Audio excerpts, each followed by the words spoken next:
Antes de la pausa tendremos ahora una conversación con Luis Lobo. Él es oficial técnico del programa de España de la Organización de las Naciones Unidas para la Agricultura y la Alimentación. Aquí le conocemos como FAO, con esas siglas. Y también él colabora con el Frente Parlamentario contra el Hambre de América Latina y el Caribe. Él se encuentra aquí en nuestro país a propósito de la reunión de la Asamblea Parlamentaria Euro-Latinoamericana, Eurolat, una serie de parlamentarios y demás delegados de tanto de Europa como de Latinoamérica se encuentran aquí en nuestro país a propósito de esta reunión. Saludos, Luis, muchas gracias por estar aquí en el día. Muchas gracias y un gusto estar aquí con vosotros. Luis, cuando hablamos de hambre, seguridad alimentaria, ¿qué tanto de todo eso ustedes ven aquí en América Latina a través del trabajo que realizan para la FAO? Bueno, la verdad que es un tema que nos preocupa mucho. Somos la Organización de Naciones Unidas especializadas en el tema del hambre y la agricultura, pero estamos preocupados porque los datos, aunque en este último año que hemos sacado un poco el último informe en cuanto a estos datos, hemos conseguido de alguna forma que no sigan creciendo el hambre y la malnutrición, pero los datos todavía son bastante críticos. Estamos hablando en la región de cerca de 43 millones de personas que padecen hambre. Wow. Y cerca de 248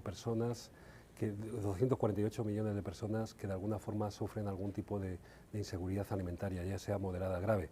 Es decir, personas que de alguna forma tienen dificultades para acceder a una alimentación adecuada todos los días, ya sea porque tienen que bajar su ingesta o cambiar a una alimentación menos saludable porque es más barata, o porque desgraciadamente no tienen acceso a un plato de comida algún día de la semana.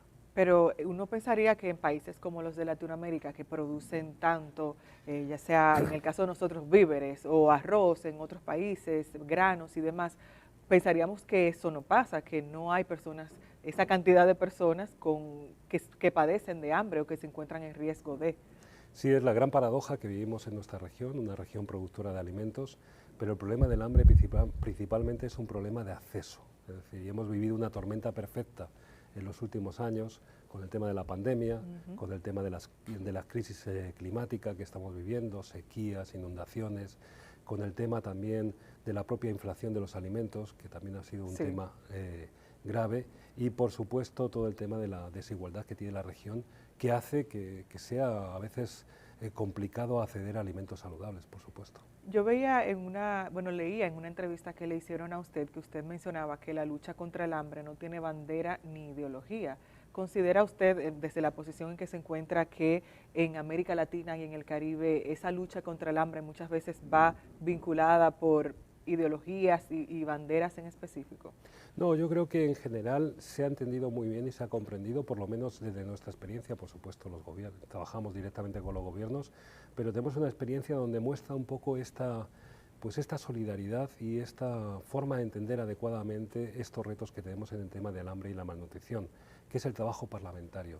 Nosotros desde hace 12 años estamos promoviendo en 25 parlamentos de la región una serie de plataformas plurales con parlamentarios y parlamentarias de diferentes partidos que de alguna forma han demostrado que pueden llegar a consensos para sacar adelante legislación clave vinculada con alimentación escolar, con pérdidas y desperdicio de alimentos, con agricultura familiar, con diferentes aspectos que están ayudando a preparar mejor a los países. Y eso se hace desde una visión del consenso, de entender que lo que hay que buscar es principalmente la sostenibilidad de una sociedad hacia el futuro, sobre todo frente a estos retos tan importantes que tenemos en el tema de la alimentación y que desgraciadamente cada día son más complejos.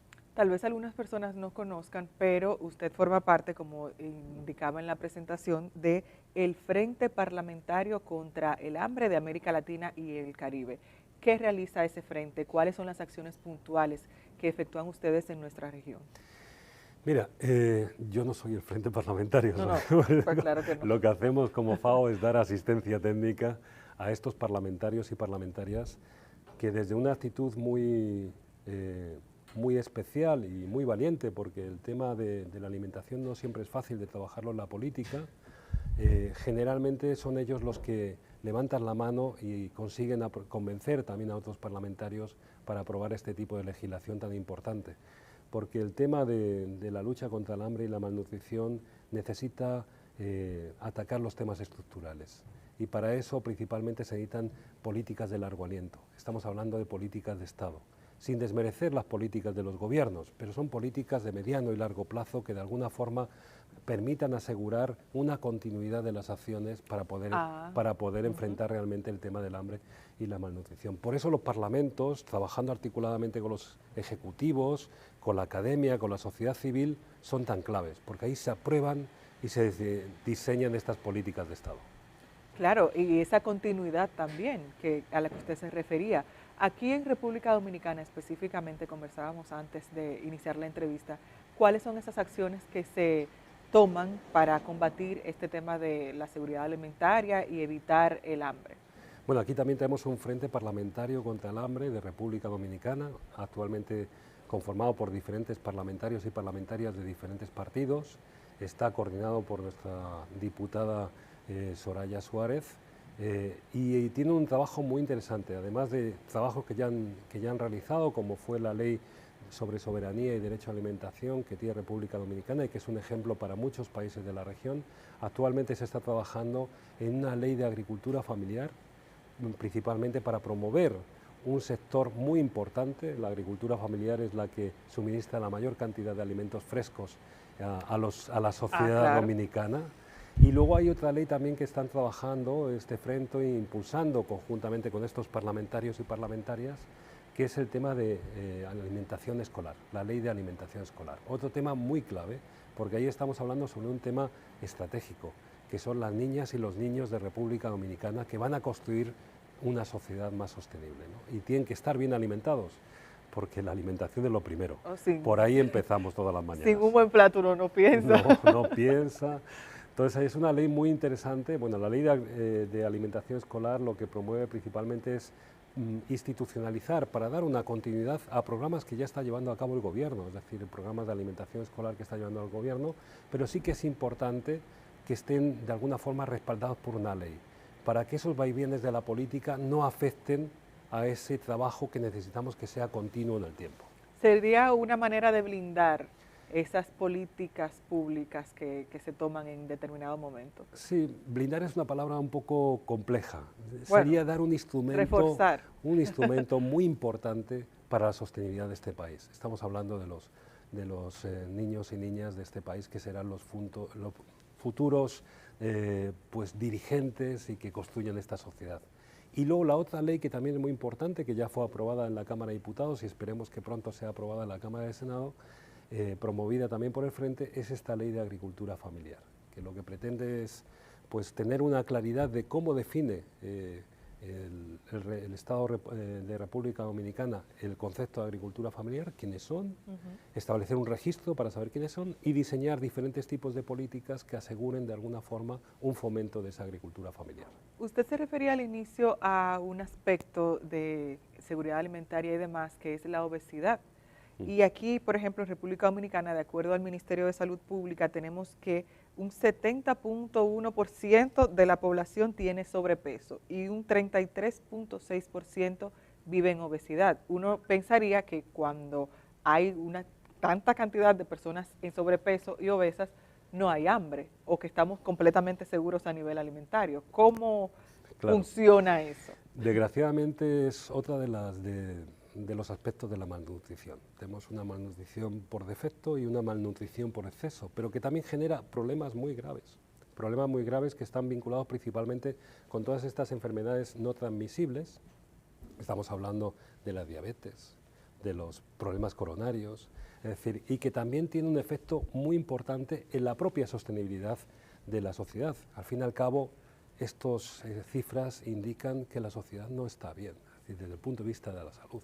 Estamos creando con esta forma de alimentarnos no saludable y creando estos entornos no saludables para alimentarnos, pues estamos creando una sociedad enferma que va a tener muchos problemas. Entonces también hay que atacar ese tema, por eso generar entornos saludables desde la niñez, con los programas de educación, de alimentación escolar, que no solamente aseguran un plato de comida, sino también van educando a los muchachos a la hora de entender mejor la alimentación y una alimentación saludable, son tan relevantes, ¿no? Y tener también productos frescos, la agricultura familiar, que asegura que son alimentos más saludables que todos estos alimentos que están muy transformados, ¿no? Que generalmente son los que originan todos estos problemas vinculados con la malnutrición por exceso. En todo eso, desde aquí, desde la representación de FAO, estamos colaborando con el gobierno.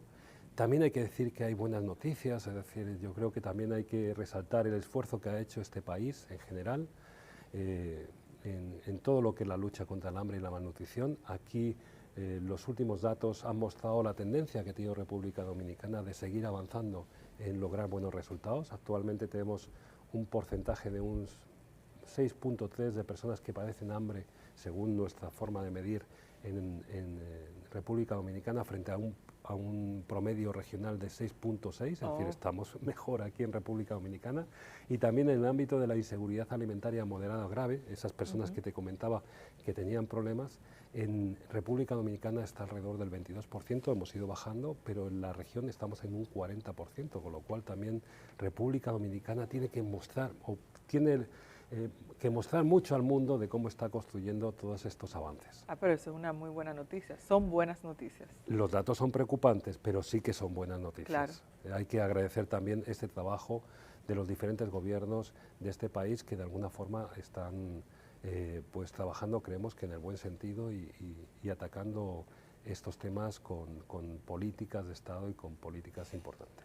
Luis, no quisiera despedir la entrevista sin preguntarle acerca de cómo los conflictos que vemos en cuanto a nivel de guerra y demás afectan o podrían afectar la seguridad alimentaria en nuestras regiones. Si puede brevemente, por favor, antes de despedir. Bueno, lo vimos en estos últimos conflictos que hemos vivido a nivel global. Esto es un problema global, es decir, la alimentación no es un problema solamente de República Dominicana. Claro. Estamos insertos en un mundo global y siempre nos van a afectar estos conflictos de alguna forma. Lo vimos con el incremento de los precios de los alimentos por toda la situación del conflicto entre Rusia y Ucrania. Lo vimos también con los problemas, por ejemplo, con los fertilizantes, el incremento de los precios de los fertilizantes, de los combustibles que afectan a la producción, con lo cual al final la inflación de los alimentos pues se nota ahí en esos procesos de precios de los alimentos. Y eso es una gran lección que tenemos que tener en cuenta. Por eso la agricultura familiar puede ser muy interesante, porque aumenta la resiliencia de los países frente a estas crisis que vamos a estar viviendo, desgraciadamente, en los próximos años. Bueno, muchas gracias, Luis, por darnos más información acerca de la seguridad alimentaria y lo que hace nuestro país para conservarla. Tuvimos aquí a Luis Lobo, él es oficial del programa de España para la FAO, de la FAO para América Latina y el Caribe. Y se encuentra aquí en República Dominicana con una serie de delegados de diferentes países para reunirse con el propósito del EuroLat, esa asamblea llamada EuroLat. Nosotros llegamos hasta aquí por el día de hoy, pero mañana regresamos con mucho más contenido aquí en este programa El Día. Hasta mañana.